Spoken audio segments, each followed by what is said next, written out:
All right, 30 teams, 30 minutes. So we're going to go ahead and do the Detroit Pistons. Definitely hit that subscribe button. Um, Detroit, when you talk about Detroit, it all starts about what they decide the route that they want to take for the season. You have Blake Griffin and Derrick Rose. Derrick Rose, who was on the trading block last year and told the team that he didn't want to get traded. I think the Lakers were after him. And then you have Blake Griffin, who I don't think would mind a trade, but who the last time he played when healthy, he was an All NBA third team player. So you have Blake Griffin, you have Derrick Rose, who was averaging 20, who dropped 40 points, who still can score.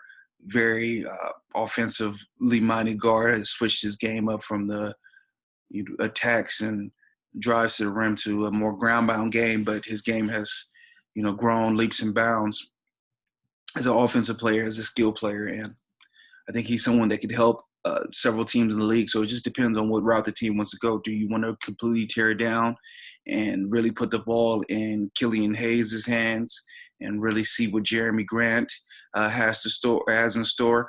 He left. He left a good situation in Denver because he wanted more offensive touches. He wanted to be more involved in the offense. That's going to be hard to do if you have Blake Griffin and Derrick Rose.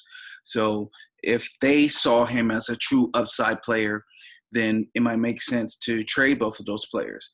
I remember when he had that, I believe it was Game 6 versus the Lakers, or Game 5 or 6. They only won one game, I think. Game 5 versus the Lakers. After the game, I remember him and LeBron having this conversation, and I could really see in his eyes and the forcefulness in which LeBron was talking to him that he thinks that this is a guy who can get better and who can do some things in this league, and he probably took that information to heart. So it'll be interesting to see what they do as far as keeping Blake Griffin or trading them, keeping Derrick Rose and trading them. Killian Hayes, who I mentioned earlier, he's someone that I think the Ringers draft experts were saying that they thought he was the best player in the draft. He played overseas, played in a structure that allowed him to turn over the ball often. And I think we're starting to see the mixed results of these kids going overseas and playing, even though you're getting a check. Is the experience the best for you? And if you're an NBA player and your career is 16 years and maybe it's not best to start off in that manner. And, there's been varying results. So you had LaMelo Ball do that, and he still was a top 3 pick. And you have Killian Hayes and R.J. Hampton, where I think their stocks were kind of diminished because of the style of play and because they were playing overseas with men and R.J. Hampton's part, he wasn't getting the minutes that he thought he was going to get. So Killian Hayes, the Ringer, they were high on him to compare him to Harden. I don't think he's the athlete that Harden is from the few things that I've seen from him in the preseason. It seems like he's been already simpatico with Blake, already simpatico with D. Rose. They were giving him the ball. He was getting up shots, getting his touches.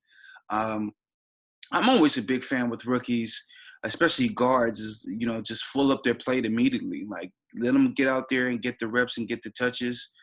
He doesn't seem like someone who lacks for confidence. So I would like to see him in a bigger and expanded role.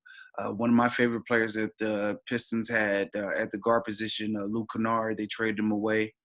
He just got a big extension this offseason, just today, actually. So they really don't have that much of a youth movement besides Killian Hayes and Sekou Demboya, who played overseas, who was a rookie last year, who had some highlight plays. He's a bigger wing, so that's definitely something to look at. But Killian Hayes, I would like to see them force feed him. If they do decide to keep Blake and D. Rose, maybe he is someone that can kind of find his way and his niche with the team. But D. Rose obviously is a ball dominant guard, and Blake Griffin is a ball dominant forward. He has that point forward type skill. So I don't know if he actually fits into that, but I've seen him spot up shoot a lot. But a player like that has that potential to be this type of player, I would like to see him with the ball in his hand. So it just depends on what Detroit wants to do going forward. They are in that NBA purgatory with the D. Rose and Blake if you're going to let them play out the string where you're not that good to tank, but you're not good enough to firmly put yourself in the playoff position. The year that Blake played all the games last year, he was healthy. They were the 8th seed and got stomped on by the Bucks, but he wasn't healthy in that series, and they didn't have Derrick Rose at the time, who I think is a massive upgrade what they had in Reggie Jackson. So, we'll see. I think Blake, all NBA player, Derrick Rose, a weird shortened season. Who knows what can happen in the season, but I don't expect them to really contend in that nature. I know that a lot of people have attacked their off season. It seems a bit disjointed with all the players that they added.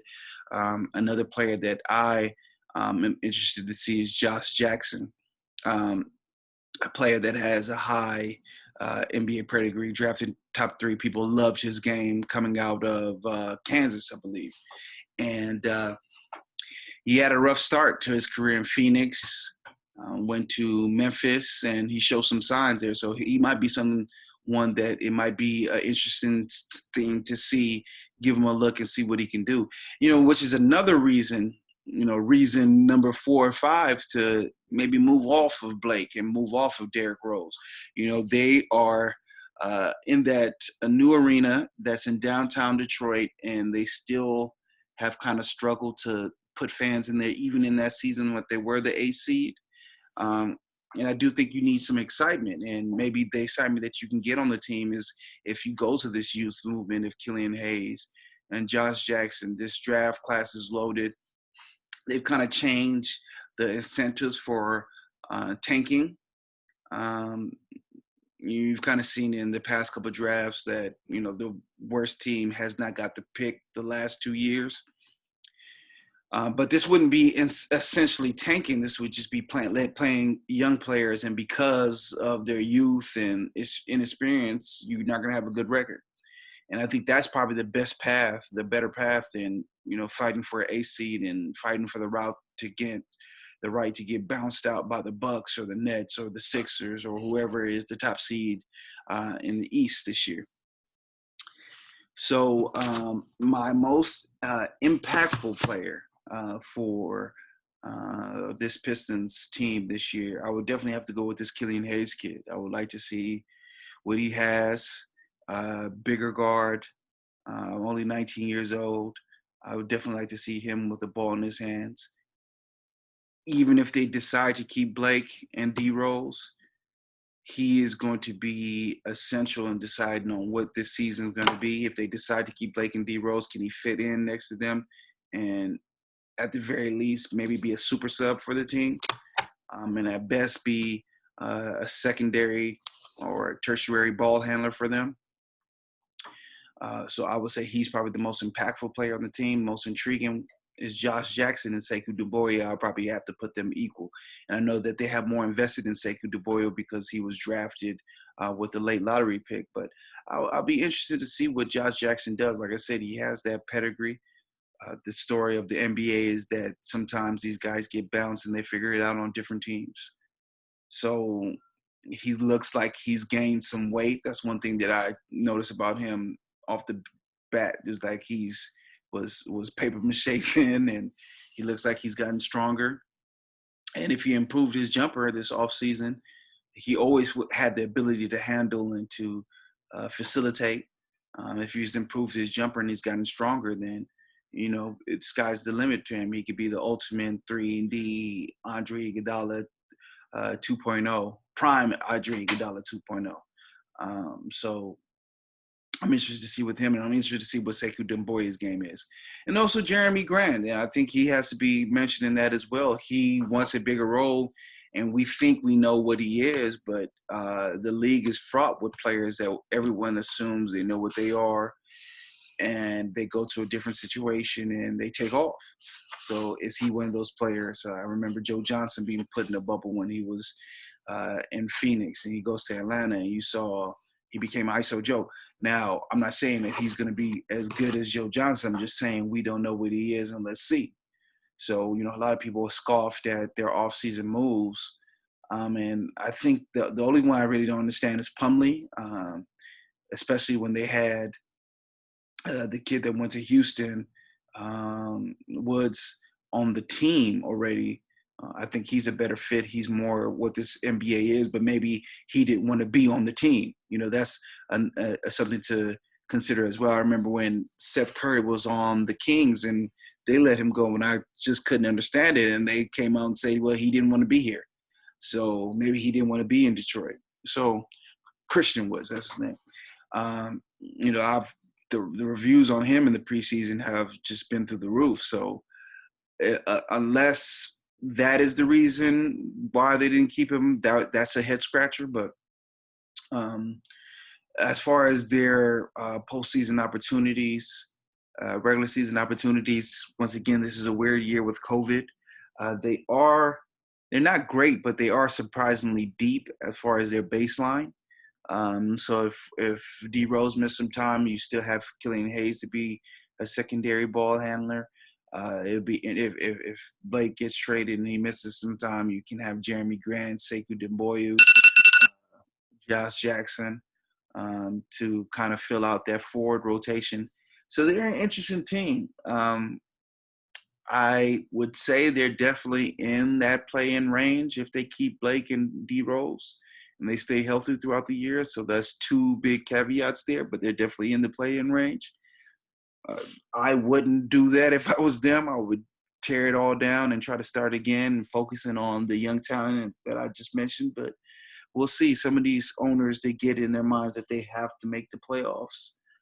Maybe this year is different because there potentially won't be fans in the stadiums. But I do think that this team needs to rebuild.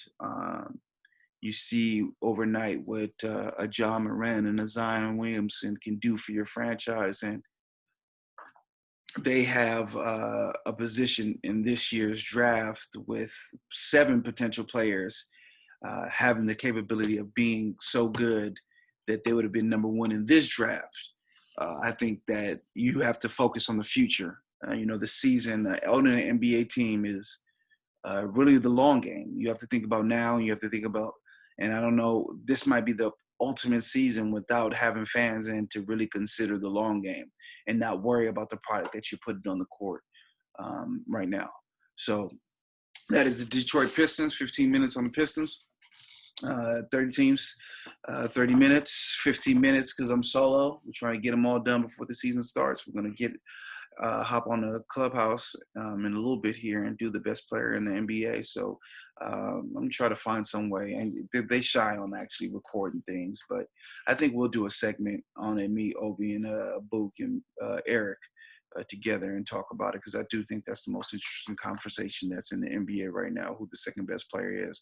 I mean, I think LeBron has the belt until further notice. So who is that number 2 guy? Because you have 7 or 8 guys who could make a legitimate claim to that throne. And then you have a couple 4 or 5 young players who are on the come up who could say, hey, maybe this is my year that I take that belt and I take that intercontinental belt and become the second best player in the league. So let's tune in for that. 30 teams, 30 minutes, get at us.